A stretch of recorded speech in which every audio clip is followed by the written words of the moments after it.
2025 ബഡ്ജറ്റിനെ വലിയ പ്രതീക്ഷയോട് കൂടിയിട്ടാണ് മിഡിൽ ക്ലാസ്സുകാർ നോക്കിക്കണ്ടിരുന്നത്. കാരണം മുൻ ബഡ്ജറ്റിലൊക്കെ 7 ലക്ഷം രൂപ വരെയുള്ള വരുമാനത്തിന് നികുതി ഒഴിവാക്കിയിട്ടുണ്ടായിരുന്നു. അപ്പോൾ ഇപ്രാവശ്യം ഒരു 10 ലക്ഷം രൂപയൊക്കെ വരെയുള്ള വരുമാനത്തിന് നികുതി ഉണ്ടായിരിക്കില്ല എന്നാണ് പ്രതീക്ഷകൾ ഉണ്ടായിരുന്നത്. എന്നാൽ ഒരു പൂ ചോദിച്ചവന് പൂക്കാലം തന്നെ കൊടുത്തു എന്ന് പറയുന്നത് പോലെയാണ് 2025 നിർമ്മലാജിയുടെ ബഡ്ജറ്റ്. കാരണം 10 ലക്ഷം രൂപയുടെ നികുതി ഇളവ് പ്രതീക്ഷിച്ച ആളുകൾക്ക് 12 ലക്ഷം രൂപയുടെ നികുതി ഇളവാണ് നിർമ്മലാജി കൊടുത്തത്. ഒരു സാലറീഡ് ആയിട്ടുള്ള ആളെ സംബന്ധിച്ചിടത്തോളം ഇതിൽ കൂടുതലാണ്. കാരണം 12.25 ലക്ഷം 75,000 രൂപയുടെ സ്റ്റാൻഡേർഡ് ഡിഡക്ഷൻ കൂടി കൺസിഡർ ചെയ്യുകയാണെന്നുണ്ടെങ്കിൽ 12,70,500 രൂപയോളം പ്രത്യേകിച്ച് നികുതിയൊന്നും വരില്ല. മാത്രമല്ല ഇൻകം ടാക്സിലെ സ്ലാബുകൾ കംപ്ലീറ്റ്ലി അഴിച്ചു പണിതു. 4 ലക്ഷം രൂപ വരെയുള്ള ഓരോ ബ്ലോക്കുകളായിട്ട് സ്ലാബുകൾ മാറ്റി. മുൻപ് 15 ലക്ഷം രൂപയിൽ കൂടുതൽ 30% ടാക്സ് വന്നിരുന്നത്.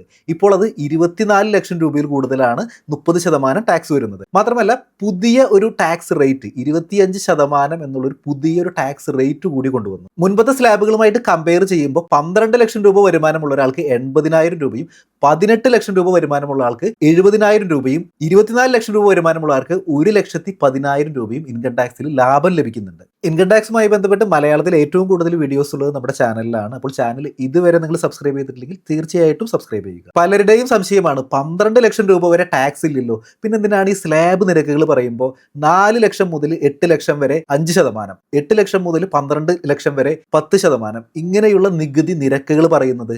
അതിന് പിന്നിൽ ചെറിയൊരു ഗിമിക്ക് ഉണ്ട്. അതാണ് 87A റിബേറ്റ്. ഇൻകം ടാക്സിൽ ബേസിക് എക്സംഷൻ എന്ന് പറഞ്ഞിട്ടൊരു കൺസെപ്റ്റ് ഉണ്ട്. അതായത് അടിസ്ഥാന നികുതി ഒഴിവ് എന്ന് പറയും. അത് ഈ ബഡ്ജറ്റിൽ പുതിയ ടാക്സ് റെജീം ഒപ്റ്റ് ചെയ്യുന്ന ആളുകൾക്ക് 4 ലക്ഷം രൂപയാണ്. അതായത് 4 ലക്ഷം രൂപ വരെ നിങ്ങൾക്ക് നികുതിയൊന്നും വരുന്നില്ല. നിങ്ങൾ ഇൻകം ടാക്സ് റിട്ടേൺ ഫയൽ ചെയ്യേണ്ട ആവശ്യം പോലുമില്ല. അതിന് മുകളിലുള്ള വരുമാനത്തിന് സ്ലാബ് റേറ്റിൽ ടാക്സ് വരും. ഉദാഹരണത്തിന് നിങ്ങളുടെ വരുമാനം 12 ലക്ഷം രൂപയാണ് എന്ന് വിചാരിക്കും. അങ്ങനെയാണെന്നുണ്ടെങ്കിൽ 60,000 രൂപ സ്ലാബ് റേറ്റിൽ നിങ്ങൾക്ക് ടാക്സ് ലാബിലിറ്റി വരും. പക്ഷേ നിങ്ങളുടെ വരുമാനം 12 ലക്ഷത്തിൽ താഴെ ആയതുകൊണ്ട് നിങ്ങൾ ടാക്സ് ഒന്നും അടയ്ക്കേണ്ടതായിട്ടില്ല. ആ തുക നിങ്ങൾക്ക് ഒരു ഡിസ്കൗണ്ട് ആയിട്ട്, ഒരു റിബേറ്റ് ആയിട്ട് സെക്ഷൻ 87A പ്രകാരം ലഭിക്കും. അതുമാത്രമല്ല ഗവൺമെന്റിന് എപ്പോൾ വേണമെങ്കിലും ഈ ഒരു ഡിസ്കൗണ്ട് പരിപാടി എടുത്ത് കളയാവുന്നതാണ്. ഈ 12 ലക്ഷം രൂപ വരെ ടാക്സ് ഇല്ല, അല്ലെങ്കിൽ ശമ്പള വരുമാനക്കാരൊക്കെ ആണെന്നുണ്ടെങ്കിൽ 12,70,500 സ്റ്റാൻഡേർഡ് ഡിഡക്ഷൻ കൂടി കൺസിഡർ ചെയ്ത് കഴിഞ്ഞാൽ ടാക്സ് ഇല്ല എന്ന് പറയുന്നത് എല്ലായ്പ്പോഴും ശരിയാവണം എന്നൊന്നുമില്ല കേട്ടോ. നിങ്ങളുടെ വരുമാനത്തിൽ ക്യാപിറ്റൽ ഗെയിൻ, മൂലധന നേട്ടം വരുന്നുണ്ടെങ്കിൽ 12 ലക്ഷത്തിൽ താഴെയാണ് നിങ്ങളുടെ വരുമാനമെങ്കിൽ പോലും ഒരു പക്ഷേ ടാക്സ് വരാനായിട്ട് സാധ്യതയുണ്ട്. കാരണം സെക്ഷൻ 87A പ്രകാരം നിങ്ങളുടെ വരുമാനം 12 ലക്ഷത്തിൽ താഴെയാണെന്നുണ്ടെങ്കിൽ ആ വരുന്ന ടാക്സ് നിങ്ങൾക്കൊരു റിബേറ്റ് ആയിട്ട്, ഒരു ഡിസ്കൗണ്ട് ആയിട്ടാണ് നൽകി വരുന്നത്. പക്ഷേ ഈ റിബേറ്റ്, ഈ ഡിസ്കൗണ്ട് പരിപാടി ക്യാപിറ്റൽ ഗെയിനിന് അപ്ലിക്കബിൾ അല്ല. നമുക്കൊരു ഉദാഹരണം നോക്കാം. നിങ്ങളുടെ വരുമാനം എന്ന് പറയുന്നത് 12 ലക്ഷം രൂപയാണ്. അതിൽ 8 ലക്ഷം രൂപയോളം നിങ്ങൾക്ക് സ്ഥലം വിറ്റ് കിട്ടിയ പൈസയാണ്. അങ്ങനെയാണെന്നുണ്ടെങ്കിൽ ഈ 8 ലക്ഷം രൂപയ്ക്ക് നിങ്ങൾ 20% നിരക്കിൽ 1,60,000 രൂപ ടാക്സ് അടയ്ക്കേണ്ടതായിട്ട് വരും. നിങ്ങൾ ഇൻഡെക്സേഷൻ ബെനിഫിറ്റ് എടുത്തിട്ടാണ് പോകുന്നതെങ്കിൽ. അപ്പോൾ ഈ ഒരു കാര്യമൊക്കെ ശ്രദ്ധിച്ചില്ലെങ്കിൽ ഒരു പക്ഷേ നിങ്ങളുടെ പോക്കറ്റ് കാലിയാവാനായിട്ട് ചാൻസ് ഉണ്ട്. നമ്മൾ മുൻപ് 87A റിബേറ്റിനെ പറ്റി പറഞ്ഞിട്ടുണ്ടായിരുന്നു. അതായത് 12 ലക്ഷത്തിൽ താഴെയാണ് നിങ്ങളുടെ വരുമാനമെങ്കിൽ നിങ്ങൾ ടാക്സ് ഒന്നും അടയ്ക്കേണ്ടതായിട്ട് വരുന്നില്ല. ഒരു പക്ഷേ നിങ്ങളുടെ വരുമാനം 12,10,000 രൂപയാണ് എന്ന് കരുതൂ. അതായത് 12 ലക്ഷത്തിലും ജസ്റ്റ് 10,000 രൂപ കൂടുതൽ. അപ്പോൾ നിങ്ങൾക്ക് 87A റിബേറ്റും ലഭിക്കില്ല. ഈ 10,000 രൂപയ്ക്ക് വേണ്ടി മാത്രം നിങ്ങൾ 61,500 രൂപ ടാക്സ് അടയ്ക്കേണ്ട ഒരു സിറ്റുവേഷൻ വരാനായിട്ട് സാധ്യതയുണ്ട്. അപ്പോൾ ഈ പ്രതിസന്ധിക്ക് സെക്ഷൻ 87A തന്നെ മാർജിനൽ റിലീഫ് എന്നൊരു പരിഹാരം കൊണ്ടുവന്നിട്ടുണ്ട്. അതിൽ പറയുന്നത് നിങ്ങളുടെ വരുമാനം 12 ലക്ഷം രൂപയിൽ എത്രയാണോ കൂടുതൽ, ഒന്നുകിൽ ആ തുക അല്ലെങ്കിൽ ടാക്സ് ലാബിലിറ്റി, ഇതിലേതാണോ കുറവ് അത്രയും രൂപ ടാക്സ് ആയിട്ട് അടച്ചാൽ മതി എന്നർത്ഥം. അപ്പോൾ ഈ ഒരു സിറ്റുവേഷനിൽ നമ്മൾ നോക്കുമ്പോൾ 12,10,000 എന്ന് പറയുമ്പോൾ 10,000 രൂപയാണ് അവിടെ കൂടുതലായിട്ട് വരുന്നത്. ടാക്സ് ലാബിലിറ്റി 61,500 രൂപ. അപ്പോൾ ഇവിടെ 10,000 രൂപ മാത്രം ടാക്സ് ആയിട്ട് അടച്ചാൽ മതി. ഇനി 12,50,000 ആണ് നിങ്ങളുടെ വരുമാനമെങ്കിൽ അധികമായിട്ട് വരുന്ന തുക 50,000 രൂപയാണ്. Tax liability 67,500. അപ്പോൾ നിങ്ങൾക്ക് ഇവിടെ അടയ്ക്കേണ്ട തുക എന്ന് പറയുന്നത് കൂടുതലായിട്ട് വരുന്ന ഈ 50,000 രൂപയാണ്. 12,70,500 ആണ് നിങ്ങളുടെ വരുമാനമെങ്കിൽ അധികമായിട്ട് വരുന്നത് 75,000 രൂപ. പക്ഷേ ടാക്സ് ലാബിലിറ്റി എന്ന് പറയുന്നത് 71,250 രൂപ. അപ്പോൾ ഇവിടെ നിങ്ങൾ ടാക്സ് ലാബിലിറ്റി തന്നെ നിങ്ങളുടെ ടാക്സ് ആയിട്ട് വരുന്നു. 12,70,500 ശേഷം മാർജിനൽ റിലീഫിന് പ്രത്യേകിച്ച് സാധ്യതയൊന്നുമില്ല. അതിനുശേഷമുള്ള എമൗണ്ടിന് ടാക്സ് ലാബിലിറ്റി തന്നെ നിങ്ങൾ അടയ്ക്കേണ്ടതായിട്ട് വരും. ഇൻകം ടാക്സിൽ ഇപ്പോഴും പഴയ റെജീം എന്നൊരു കലാപരിപാടി ഇപ്പോഴും ഉണ്ട്. ആ ഒരു സെക്ഷനൊക്കെ കാണുമ്പോൾ എന്തിനോ വേണ്ടി തിളയ്ക്കുന്ന സാമ്പാർ എന്നുള്ളൊരു സിനിമ ഡയലോഗൊക്കെയാണ് നമുക്ക് ഓർമ്മ വരുന്നത്. കാരണം വെറും തിയറിറ്റിക്കൽ കൺസെപ്റ്റ് ആയിട്ട് പുസ്തകത്തിൽ തന്നെ ഇരുന്ന് വീർപ്പ് മുട്ടി ചാവാനാണ് ഇനി ആ പ്രൊവിഷൻസിൻ്റെയൊക്കെ ഒരു വിധി. ഈ ഇൻകം ടാക്സ് ഒക്കെ പഠിക്കുന്ന കുട്ടികൾ, പ്രത്യേകിച്ച് CA-ക്കൊക്കെ പഠിക്കുന്ന കുട്ടികൾക്ക് ഒരു ഉപദ്രവമായിട്ട് അല്ലെങ്കിൽ അവരുടെ ഒരു മസ്തിഷ്ക ശോഷണം സംഭവിക്കാനായിട്ടും വേണ്ടി മാത്രമാണ് ഇപ്പോഴും ആ ഒരു സെക്ഷനൊക്കെ അവിടെ അവശേഷിച്ചിരിക്കുന്നത്. കാരണം 12 ലക്ഷം രൂപ വരെ പുതിയ ടാക്സ് റെജീമിൽ ടാക്സ് ഒന്നും വരുന്നില്ല. ഇനി പഴയ ടാക്സ് റെജീമിനെ പറ്റിയിട്ടാണെങ്കിൽ ബഡ്ജറ്റിൽ പ്രത്യേകിച്ച് ഒരു അക്ഷരം പോലും പറഞ്ഞിട്ടില്ല. അത് മാത്രമല്ല 5 ലക്ഷത്തിൽ മേലെയാണ് നിങ്ങളുടെ വരുമാനമെങ്കിൽ പഴയ ടാക്സ് റെജീമിൽ ടാക്സ് അടയ്ക്കേണ്ടതായിട്ട് വരും. നിങ്ങൾക്ക് ഡിഡക്ഷൻസ് ഒക്കെ ക്ലെയിം ചെയ്യാം. പക്ഷേ 12 ലക്ഷം എന്നുള്ളൊരു ബ്രേക്ക് ഈവനിലേക്ക് എത്താനായിട്ട്, അതായത് നിങ്ങൾക്ക് 12 ലക്ഷം രൂപയാണ് വരുമാനമെങ്കിൽ 7 ലക്ഷം രൂപയോളം നിങ്ങൾക്ക് ഡിഡക്ഷൻസ് ഉണ്ടെങ്കിൽ പഴയ ടാക്സ് റെജീമിൽ നിങ്ങൾക്ക് നികുതി ബാധ്യത വരാതിരിക്കാനായിട്ട് സാധ്യതയുള്ളൂ. ഈ ഇന്ത്യ മഹാരാജ്യത്ത് എത്ര പേർക്ക് ഉണ്ടായിരിക്കും 12 ലക്ഷം രൂപ വരുമാനവും 7 ലക്ഷം രൂപ ഡിഡക്ഷൻസും ഉള്ളത്? 99% പേർക്കും അങ്ങനെ ഒരു സിറ്റുവേഷൻ വരാനായിട്ട് സാധ്യതയില്ല. പിന്നെ എന്തിനാണ് ഇതുപോലെയുള്ള ഓൾഡ് ടാക്സ് റെജീമൊക്കെ അവിടെ ബാക്കി വെച്ചിരിക്കുന്നത്? വിദ്യാഭ്യാസ വായ്പ എടുത്ത് വിദേശത്തേക്ക് പണം അയക്കുമ്പോൾ ഇനി മുതൽ TCS ആപ്ലിക്കബിൾ അല്ല. ഒരുപാട് വിദ്യാർത്ഥികളാണ് വിദേശത്ത് പഠിക്കുന്നത്, പ്രത്യേകിച്ച് USA, UK, കാനഡ തുടങ്ങിയ സ്ഥലങ്ങളിൽ. കോടികളാണ് വിദേശത്തേക്ക് കോളേജ് ഫീസായിട്ട് ഒഴുകുന്നത്. വിദേശത്തേക്ക് പണം അയക്കുമ്പോൾ 7 ലക്ഷം രൂപയിൽ കൂടുതലാണെന്നുണ്ടെങ്കിൽ TCS ആപ്ലിക്കബിൾ ആയിരുന്നു. ആ 7 ലക്ഷം രൂപ എന്നുള്ള ലിമിറ്റാണ് ഈ ബഡ്ജറ്റിൽ 10 ലക്ഷം രൂപയായിട്ട് ഉയർത്തിയിട്ടുള്ളത്. എഡ്യൂക്കേഷൻ, മെഡിക്കൽ അങ്ങനെയുള്ള പർപ്പസ് ആണെന്നുണ്ടെങ്കിൽ 5% TCSന്റെ നിരക്ക്. മറ്റ് പർപ്പസ് ആണെന്നുണ്ടെങ്കിൽ മെഡിക്കൽ അല്ലെങ്കിൽ ഇൻവെസ്റ്റ്മെന്റ് ആണെന്നുണ്ടെങ്കിൽ 20% TCSന്റെ നിരക്ക്. നിങ്ങൾക്ക് ടാക്സ് ലയബിലിറ്റി ഒന്നുമില്ലെങ്കിൽ ഈ കംപ്ലീറ്റ് TCS റീഫണ്ട് ആയിട്ട് ലഭിക്കും. 2025 ബഡ്ജറ്റ് പ്രകാരം നിങ്ങൾ വിദേശത്തേക്ക് പണം അയക്കുന്നത് ബാങ്കിൽ നിന്നോ അല്ലെങ്കിൽ ഒരു അംഗീകൃത ധനകാര്യ സ്ഥാപനത്തിൽ നിന്നോ വായ്പ എടുത്തിട്ടാണ് പണം അയക്കുന്നതെങ്കിൽ ഇനി മുതൽ TCS അപ്ലിക്കബിൾ അല്ല. മുൻപ് ഇത് 0.5% നൂറ്റാണ്ടിലധികം പഴക്കമുണ്ടായിരുന്ന ഇന്ത്യൻ പീനൽ കോഡിനെ ഭാരതീയ ന്യായ സംഹിത എന്ന പുതിയ നിയമമാക്കി കൊണ്ടുവന്നതുപോലെ income tax act 1961 income tax ആക്ടും പുതിയ ഒരു മാറ്റത്തിലേക്ക് വരികയാണ്. 2025 കേന്ദ്ര ബഡ്ജറ്റ് പ്രഖ്യാപനത്തിനിടയിലാണ് ധനമന്ത്രി ഈ ഒരു കാര്യം പറഞ്ഞത്. ഇപ്പോഴത്തെ ആദായ നികുതി നിയമം ഒരുപാട് സങ്കീർണതകൾ നിറഞ്ഞതാണെന്ന് പ്രൊഫഷണൽസിന് ഇടയിൽ തന്നെ പരാതിയുണ്ട്. ഇനി സാധാരണക്കാരുടെ കാര്യമാണെന്നുണ്ടെങ്കിൽ ഇതൊരു കീറാമുട്ടയാണ്. പല വ്യാഖ്യാനങ്ങളും വായിച്ചാൽ പോലും മനസ്സിലാവില്ല. അപ്പോൾ ഇത് ഒരുപാട് ലിറ്റിഗേഷൻസിനും ഡിസ്പ്യൂട്ട്സിനും ഒക്കെ വഴിവെക്കുകയാണ്. ഇത് ഒഴിവാക്കാനായിട്ട് വളരെ സിമ്പിളായിട്ടുള്ള, വളരെ ലളിതമായിട്ടുള്ള ഒരു ആദായ നികുതി നിയമം, അതായത് ഇപ്പോഴത്തെ ആദായ നികുതി നിയമത്തിൽ തന്നെ പകുതിയോളം കാര്യങ്ങൾ ഉൾപ്പെടുത്തിയിട്ടുകൊണ്ട് ഘടനയിൽ വലിയ കാര്യമായിട്ട് മാറ്റങ്ങളൊന്നും വരുത്താതെ തന്നെ കൊണ്ടുവരും എന്നാണ് ധനമന്ത്രി ബഡ്ജറ്റ് പ്രസംഗത്തിനിടയിൽ പറഞ്ഞത്.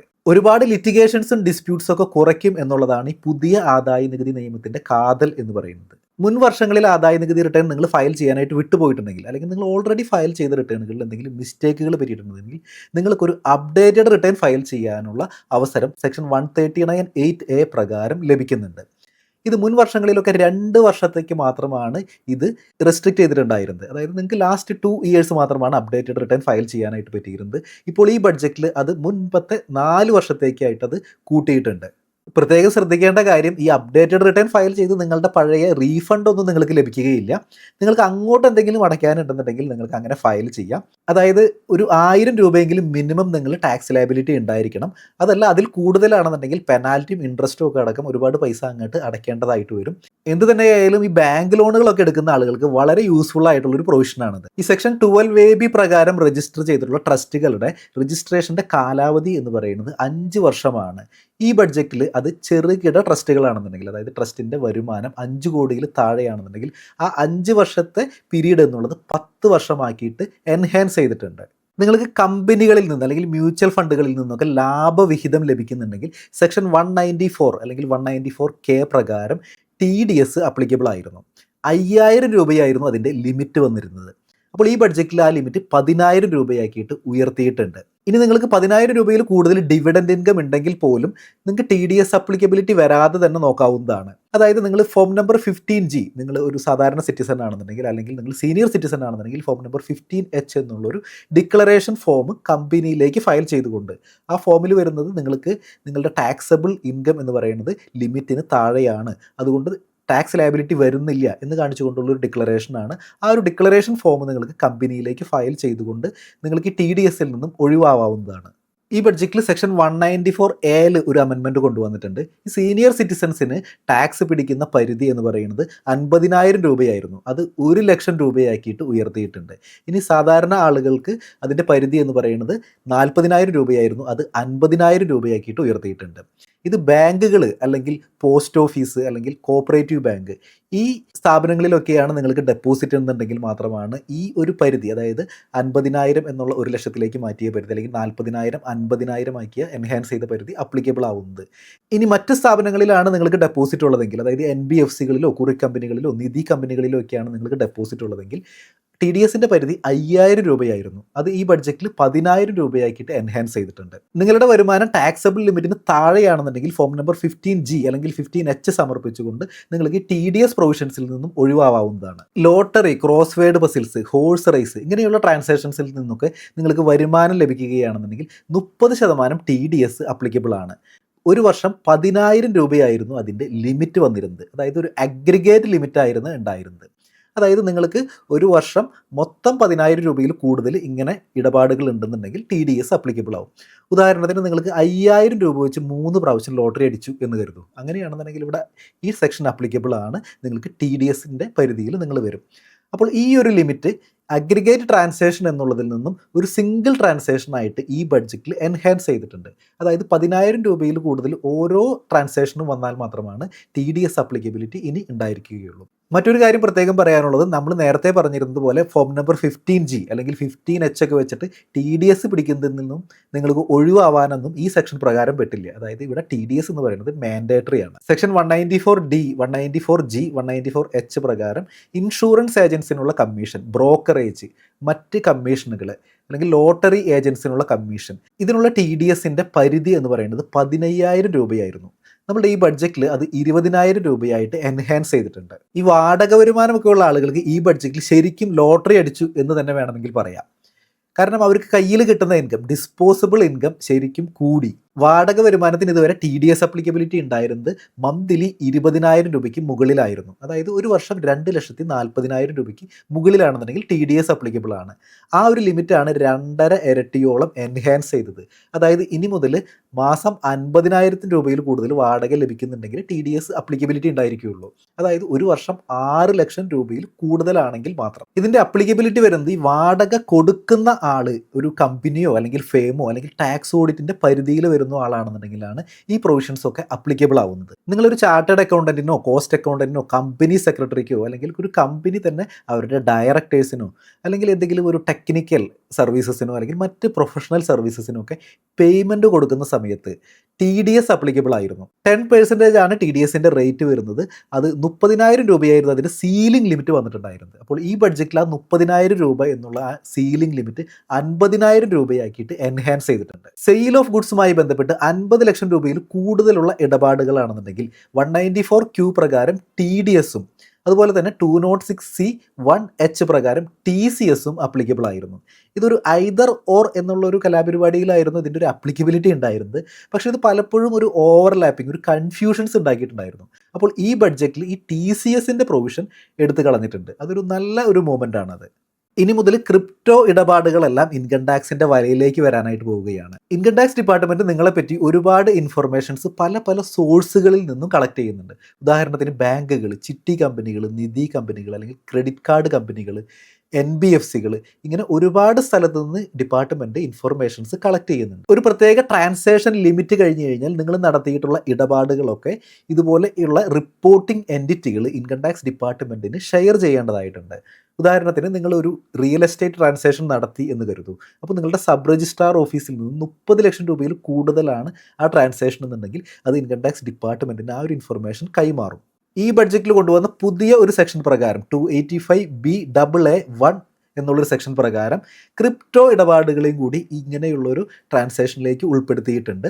അതായത് നിങ്ങളൊരു ക്രിപ്റ്റോ കറൻസി ട്രാൻസാക്ഷൻസ് നടത്തുകയാണെന്നുണ്ടെങ്കിൽ നിങ്ങളുടെ ബ്രോക്കർ അല്ലെങ്കിൽ ഡീലർ ആ ഒരു ഇടപാട് ഇൻകം ടാക്സ് ഡിപ്പാർട്ട്മെൻറ്റിനെ അറിയിക്കേണ്ടതായിട്ടുണ്ട്. ഇൻകം ടാക്സ് ഡിപ്പാർട്ട്മെൻറ്റ് അങ്ങനെ ചിന്തിച്ചതിൻ്റെ പിന്നിൽ ഒരു കാരണം എന്താണെന്ന് വെച്ച് കഴിഞ്ഞാൽ ഒരുപാട് കള്ളപ്പണ ഇടപാടുകളാണ് ക്രിപ്റ്റോ കറൻസിയുമായി ബന്ധപ്പെട്ട് നടക്കുന്നത്. അപ്പോൾ ഇതെല്ലാം ഒന്ന് ട്രാക്ക് ചെയ്യാനായിട്ടാണ് ഇതുപോലെ പുതിയ ഒരു സെക്ഷൻ കൊണ്ടുവന്നത്. 2025 ബഡ്ജറ്റിൽ കൊണ്ടുവന്നിട്ടുള്ള ഇൻകം ടാക്സുമായി ബന്ധപ്പെട്ടിട്ടുള്ള ഓൾമോസ്റ്റ് എല്ലാ പ്രൊവിഷൻസും കവർ ചെയ്യാനായിട്ട് നമ്മൾ ശ്രമിച്ചിട്ടുണ്ട്. അപ്പോൾ ഈ വീഡിയോയുമായി ബന്ധപ്പെട്ടിട്ടുള്ള നിങ്ങളുടെ അഭിപ്രായങ്ങളും നിർദ്ദേശങ്ങളും കമൻറ്റ് ബോക്സിൽ രേഖപ്പെടുത്തുക. മറ്റൊരു വീഡിയോ ആയിട്ട് വീണ്ടും കാണാം. Thanks for watching.